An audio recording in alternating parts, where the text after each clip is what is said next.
Hey there, I'm Dan, the self-proclaimed Lonely Rocker. Welcome to this installment of QCC. That's questions, comments, concerns as far as you're concerned.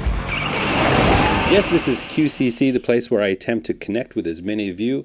If you've got any questions, if you've got any comments, if you've got any concerns, well, you've definitely come to the right place.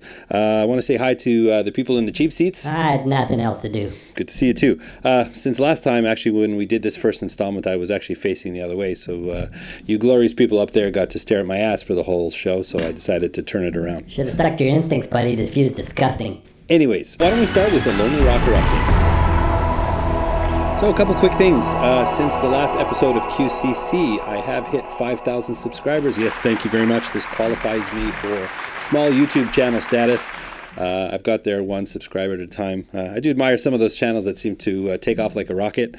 We are working here one subscriber at a time, it seems, but I do appreciate it. And for those of you who are subscribed, you can look back one day and say you're one of the very first 5,000 subscribers when I hit that big number of 5,250. So thank you so much. To celebrate, by the way, I did make these Lonely Rocker t-shirts, currently only available to friends and family. I have had a couple of requests, so if enough people are interested in these, I may make them available one day. Just let me know. The other thing is, just wanted to mention, I know many of us around the world, or pretty much all of us around the world, are struggling through this virus lockdown. Different countries are in different stages of recovery. I am here in Canada, and I'm proud to say that governments at all levels have been coordinating, and we're really driving the numbers down to the point where businesses are opening safely now. Here locally, we're getting into stage 3, which means a lot more businesses are opening.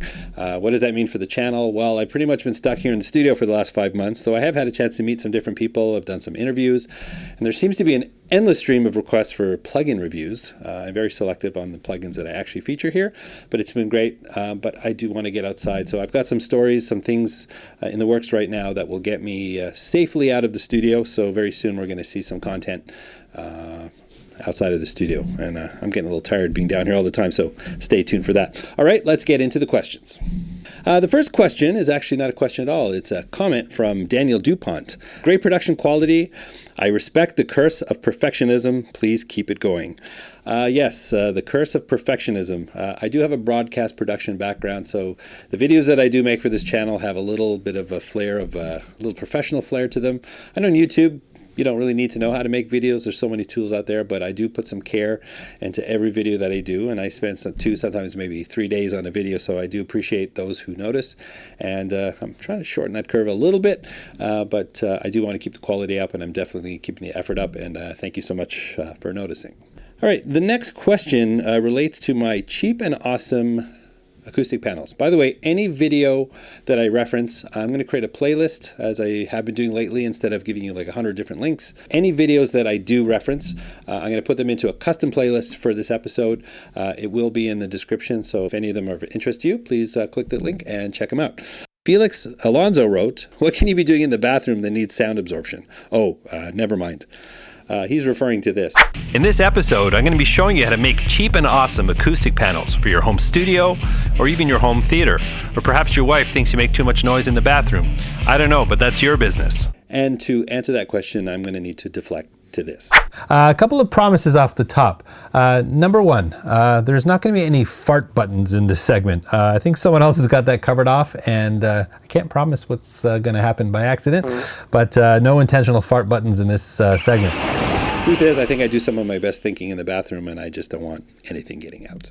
The next question comes from Vantre Huramai, who asks, Audient versus Steinberg. What do you think about the preamps, and which has the better analog sound? And I do rap hip-hop music. I get that question a lot. A lot of people are asking about the quality of the preamps and sort of that analog sound. Now, to be truthfully honest, at least from my experience, is that a good preamp in an audio interface is a preamp that you're actually not going to notice. Meaning it's not going to break up, you're not going to get distortion, you're not looking to get warmth necessarily. I think the idea of a good preamp in an audio interface, especially a budget interface or any interface under $1,000, those preamps need to be clean. I'm recording mostly guitars and bass. I don't actually sing. So guitars and bass are primarily the instruments that I'm recording through the interface.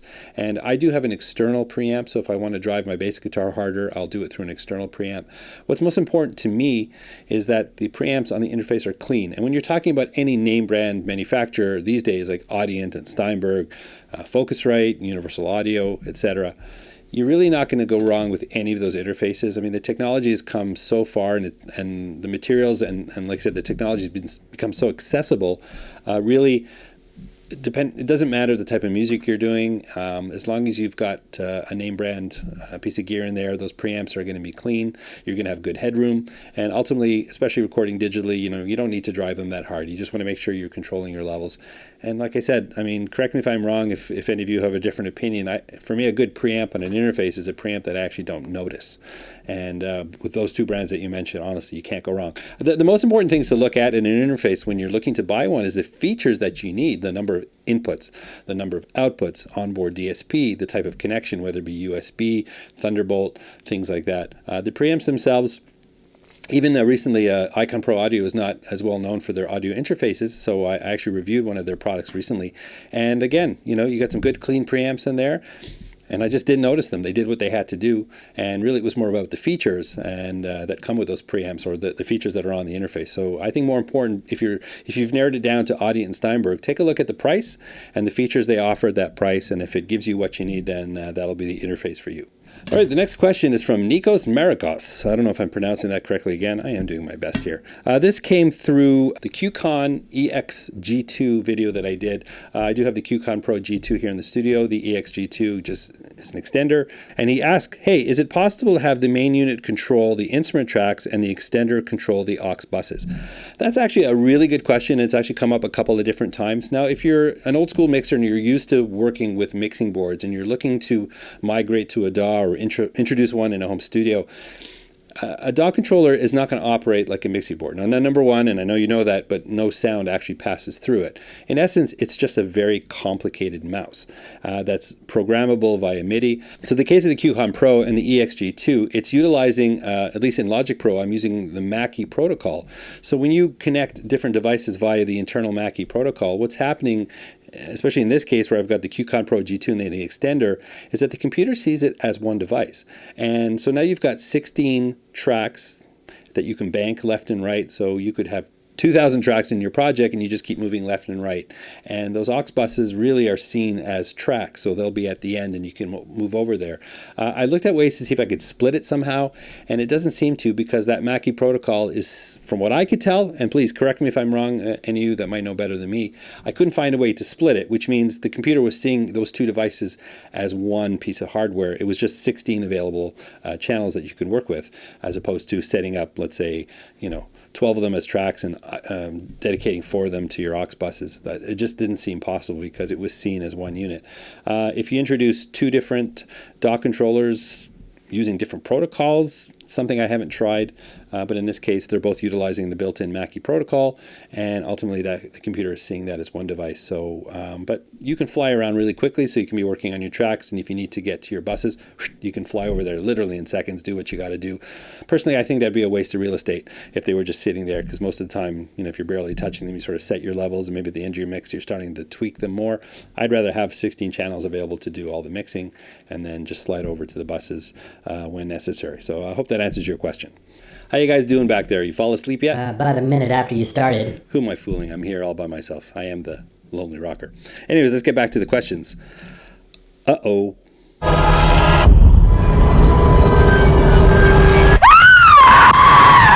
Yes, it seems my wife Jenny has got into the comments here. Let's see what she had to say. This relates to my top 5 plugins that I actually use. She wrote, so is purchasing a lot of plugins at the start a rite of passage for people who are getting into mixing for the very first time? All right, guys, how am I going to answer this question? I did spend a small fortune, a little bit of money. Well, the truth is, for me, and anyone who's gone through this, especially in the recent years as the price of plugins has actually come down, I'm self-taught. And at the beginning, I always felt I needed that next plugin, that thing I was missing to try and achieve that sound. The truth is, I was learning. And while I don't recommend spending your way out of problems, if you are teaching yourself, how are you going to learn if you don't get your hands on different equipment and different types of compressors and EQs? Most DAWs have enough in there to get you learning, and looking back, I probably should have slowed down the spending a little bit, because I have a lot of plugins that I never actually used. And I probably would have saved a few dollars had I just leaned on what I already had until I really understood them, and then I would have been armed with more knowledge on how to buy plugins. But in a way, it was a bit of a rite of passage. At the time, I felt like I had no choice. I was trying to achieve a certain sound, and I think I fell victim to all those plugin sales, and now I have plugins that's maybe 100 or so plugins that I'm just never going to use. And but I'm going to chalk that up to a learning experience, and I promise I'll never do it again. Okay, back on to a regular question. Igor Diniz Pala. Hello, my friend. Thank you very much for the video. I wonder if there is latency on this interface. He's referring to the Icon Pro Audio UMIX 1010, a review I did recently. Again, I'll put that into the playlist if you want to check it out. Latency, that's a very big question around these parts. I was having some terrible latency a couple of years ago, or not even, like a year ago, and I had a USB interface, and I thought, well, my computer has Thunderbolt. I should take advantage of the higher throughput that'll fix my latency issues. So I upgraded to a new interface. As Thunderbolt 2, and sadly it didn't fix my latency issues. Typically a Thunderbolt interface is going to be faster than a USB interface. By the way, for those of you who are not familiar with latency, imagine you're recording a guitar, it's picked up by a microphone, it goes into the interface, it converts from analog to digital, then it goes into your computer as processed. If there's any effects or plugins you're putting on it, that has to get processed, then it sends it back out into the interface, which has to convert it back to analog, and then you have to hear it. So there's sort of a round trip latency, the delay, the time it takes for you to play it and then hear it with your ear. It can be very distracting if you have bad latency because you just really can't play properly. And that's inherent in virtually all audio interfaces. Now, what I've learned, latency is not just about the interface. It's also about your computer, how fast it is, how well it's set up. Because as I discovered, my latency issues weren't corrected by the change in interface. Now, typically, like I said, a USB interface is not going to be as fast as a Thunderbolt interface, but if your computer is set up well and you've got no issues going on there, they're definitely fast enough to keep up for the most part. But if you're recording more traditional instruments, guitars, bass guitar, and your sound source is coming from outside, what I do is I actually listen to the output of the instrument that I'm playing before it gets processed by the interface. Now, I realize you can't always do that. If you're using amp sims and things like that, then you're going to need the computer to process that sound. So in that case, you really want to minimize the number of tracks that you've got going while you're recording. Now, specific to your question, the UMIX performed as well as any USB interface that I've ever tried. There wasn't any noticeable differences. Admittedly, I've been having some latency issues on my system that are unrelated to the interface. But again, in my case, when I was doing voiceover work, when I was recording my guitar, bass guitar, I just monitored the sound going into the interface, the playback on the computer, everything was in time. There's virtually no latency if you're doing it that way. So, so really to answer your question, I didn't notice any additional latency with the UMIX compared to any other USB interface that I've tried here on my system. The next question, we have a disgruntled commenter. This is a question or a comment that came on a video that I did for TC Electronic Finalizer. That's a great standalone mastering application. As long as it cannot be used as a plugin in a DAW, it's not interesting at all for me. Well, Mr. Najee Nelson, now I think there's a bad habit that's developed with a lot of people making music because mastering has become plugins as opposed to, a mastering studio. And let's face it, if you're working from home, you're making your own tracks, you're not going to go to a mastering engineer. If you're a pro, you're definitely going to a mastering engineer, and I highly recommend that. But there's a habit that's been created because everything is sort of being done within the DAW. You're mixing, you're recording, you're mixing, and then you're mastering. And I've seen debates raging about this on social media where people are mastering within their mix project, and I personally think that's a big mistake. It's a completely different thing. If mastering for you is just getting a limiter in there and getting it to the right level and done, and you wash your hands and you're done, well then perhaps if you want to call that mastering, you could do it within your project. But what I do is I finish the mix, I bounce it out, and before I had Finalizer, I would bring it back in to the DAW, but I was using plugins to do the mastering. Really, the DAW had nothing to do with the mastering process at that point. It was a chain of plugins on the master bus that were doing all the work. The DAW, in essence, was just a pass-through. So TC Electronic Finalizer comes out, and it's a standalone application. Now, things like Isotope's Ozone 9, for example, can run standalone as well, and that's a great solution absolutely as well, whether you're running it within your DAW or outside. But Finalizer is a standalone application, and it's designed to be a mastering piece of software, so it doesn't do anything anything else. That's what they designed it to be. And personally, I think it's a really good experience. And well, if you're resistant to try it, I believe it does have a free trial if you want to check it out. But don't be so hogtied to your DAW.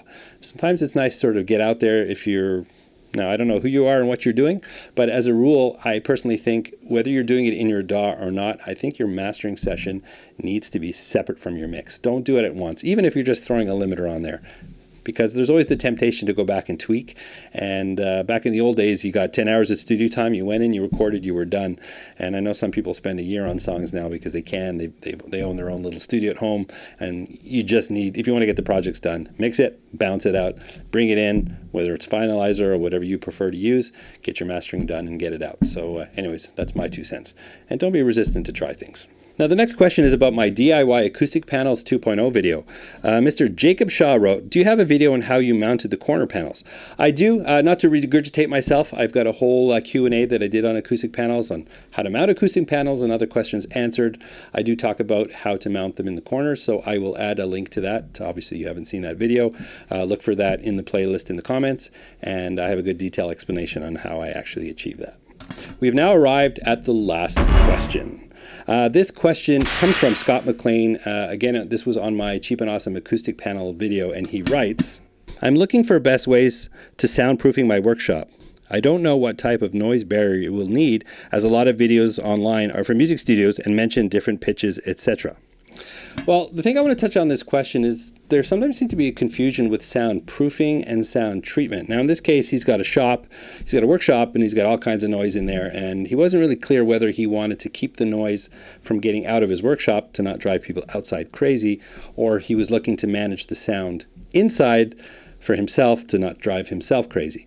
Soundproofing, sound treatment are two very, very different things. Now, soundproofing really is the process in constructing a room that keeps the sound from getting out or outside sound getting in. That's where you're building a room within a room. There's special insulation. You're sealing any crack or any air vent or anywhere that sound can travel. It's a very complex process, and soundproofing is a very different thing than sound treatment, where sound treatment is really designed to manage any echoes, reflections, sound bouncing within a room.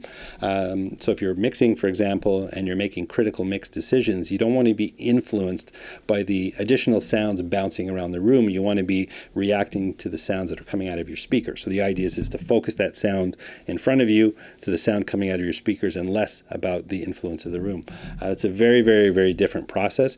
So I have actually had conversations with people with workshops, and I explained, well, if you just want to minimize some echoes and things like that, yeah, you can use panels like this, spread them around the room. And in this case, you're not worried about sound mixing, so you can go to town on the walls and put as much as you can afford, put them up on the ceiling. It will deaden the reflections in there, and like I said, but if you're looking to block the sound from getting out and not driving your neighbor crazy, unfortunately, sound treatment, which is a very inexpensive process if you're doing it yourself, is not going to achieve the results that you're looking for, if that's in fact what you're trying to do. Well, we've come to the end of another episode of QCC. Thanks again for joining me. If you have any questions at all that have nothing to do with any of the videos I've done, just leave them in the comment section. If you have any suggestions, or if you just want to bitch, it's all good. Any questions related to any of my videos, well, just I continue to follow all of my comments best I can, and some of them actually end up here in this segment, so just drop them in there. If you're new to the channel, I hope I've earned a subscribe. I've got a lot of videos on this channel devoted to the home studio musician and the home recording musician, producer, home studio tips and tricks. I review all kinds of gear and software, so just hit that subscribe button and come along for the ride. If you really want to support this channel, I am on Patreon. Links to everything I've discussed are in the description below, and above all else, I hope I'll see you again in another video.